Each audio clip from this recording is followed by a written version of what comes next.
बांका बिहार का एक गांव है जहां पर एक रास्ता जलेबिया मोड़ के नाम से फेमस है। दरअसल वो रास्ता ऊपर से देखने में एकदम जलेबी के जैसे टेढ़ा मेढ़ा है, इसलिए उसे जलेबिया मोड़ कहा जाता है। उस रास्ते के आसपास काफ़ी जंगल झाड़ियां हैं, जिसकी वजह से वहाँ पर काफ़ी हरियाली रहती है। लेकिन वह रोड देखने में जितना सुंदर और शांत है, उतना ही खतरनाक भी। वहाँ के लोगों का मानना है कि सूर्य अस्त होने के बाद वहाँ कोई भी आता जाता नहीं है, और जो भी जाता है वह वापस आता तो है, लेकिन कुछ दिन बाद वह भी मर जाता है। ये बात वहाँ के सभी लोगों को पता है, लेकिन फिर भी कुछ लोग ऐसे होते हैं जिन्हें हर चीज़ मजाक लगती है, जैसे कि रमेश। रमेश उसी गांव का एक लड़का था जो कि अपनी पढ़ाई पूरी करने के लिए शहर गया था। अब शहर में उसकी पढ़ाई भी पूरी हो गई थी, और तो और उसको एक नौकरी भी मिल गई थी, जिसकी वजह से वह काफ़ी खुश था। और अब वह अपने गांव आता है, अपने माता पिता के पास। वह जब गांव आता है तो सभी उसके यार दोस्त उसके आगे पीछे घूमने लगते हैं शाम के प्रोग्राम के लिए।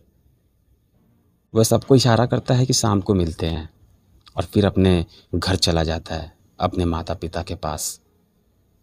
शहर से गांव आते आते वह काफ़ी थक जाता है, जिसकी वजह से वह सो जाता है। सोते सोते कब शाम हो जाती है उसे पता नहीं चलता।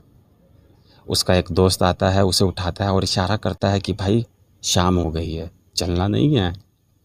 तो वो कहता है कि तुम लोग चलो, मैं तैयार होकर आता हूँ। उसके दोस्त लोग अब मार्केट चले जाते हैं, और वह घर पर तैयार हो रहा होता है। तभी उसको सुनाई देता है कि अब जलेबिया वाले मोड़ पर काफ़ी ज़्यादा हादसे होने लगे हैं। रोज़ कोई ना कोई वहाँ पर मर रहा है। वह बाहर जाकर देखता है तो उसके पिताजी बाहर किसी आदमी से बात कर रहे थे। उसके पिताजी रमेश को देखते हैं और पूछते हैं कि बेटा कहाँ जा रहे हो। वो बताता है कि मार्केट जा रहा हूँ घूमने। उसके पिताजी उसे समझाते हैं कि बेटा जल्दी आ जाइयो, क्योंकि सूर्य अस्त होने का टाइम हो गया है, और मार्केट उस जलेबिया वाले रोड से होकर जाना पड़ता है, तो थोड़ा देख कर बेटा। रमेश को उनकी बातें एकदम बकवास लगती है।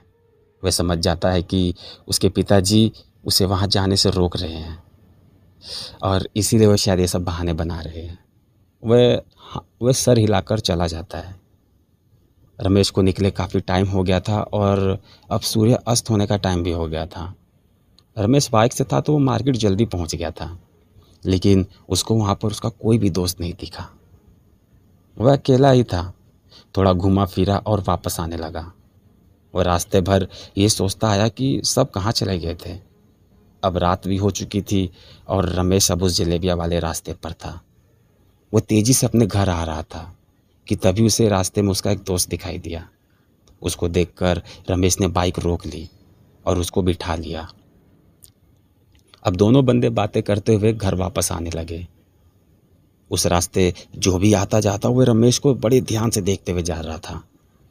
रमेश को कुछ समझ में नहीं आ रहा था कि सब लोग मुझे ही क्यों देख रहे हैं। रमेश अपने दोस्त से पूछता है कि यार सारे लोग हमें ही क्यों देख रहे हैं। तो उसका दोस्त बताता है कि भाई तू अभी शहर से आया है ना, इसीलिए सब तेरे को देख रहे हैं। और फिर से दोनों गप्पे हाँकते हुए आगे बढ़ते चले जाते हैं। थोड़ी ही दूर जाने के बाद उनके गांव का एक आदमी जो रमेश के पीछे बाइक पर आ रहा था, उसने रमेश के आगे बाइक रोकी और एक डंडा निकाला और रमेश की तरफ भागा। रमेश डर के मारे नीचे झुक जाता है, और डंडा उसके पीछे बैठे हुए उसके दोस्त को जाकर लगता है। अब रमेश का दोस्त नीचे गिर जाता है, और वह आदमी रमेश को लेकर वहाँ से भागने की सोचता है।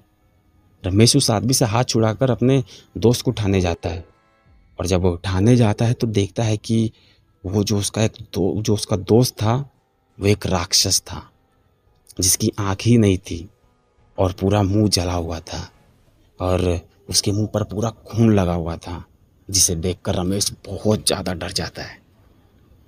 वह अब भागने लगता है। थोड़ी दूर भागने के बाद वह सोचता है कि उसके मुंह पर इतना खून कहाँ से लगा था, उसका तो पूरा मुंह ही जला हुआ था। तो वह दूसरे आदमी से पूछता है कि भाई क्या उसने मुझे काटा है। तो दूसरा आदमी से बताता है कि भाई भाग, उसने तुझे काट लिया है, जल्दी भाग यहाँ से। वह आदमी जल्दी से अपनी बाइक के पास जाता है और रमेश को अपनी बाइक पर बिठाकर उस रोड से उसे दूर ले जाता है और जल्द से जल्द उसे हॉस्पिटल में एडमिट कर देता है। वहाँ रमेश उस आदमी से पूछता है कि भाई क्या ज़्यादा काटा है उसने? तो रमेश को उसकी पीठ की फ़ोटो खींच कर दिखाता है, जिसे देखकर रमेश बेहोश हो जाता है, क्योंकि उस राक्षस ने रमेश की पूरी पीठ का मांस खा लिया था और रमेश को कुछ पता ही नहीं चला कि ये सब कब हो गया। डॉक्टर भी एक टाइम देखकर ही डर जाता है। अब रमेश के घर के लोग हॉस्पिटल में आ जाते हैं। वो आदमी रमेश को घर वालों को सारी घटना बताता है।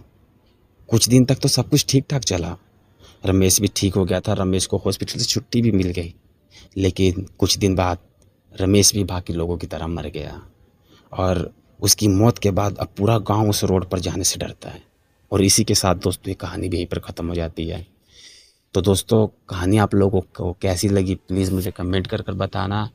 और दोस्तों अगर थोड़ी बहुत गलती हो तो उसके लिए सॉरी। वीडियो को पूरा देखने के लिए दोस्तों थैंक यू और मिलते हैं अब अगली वीडियो में।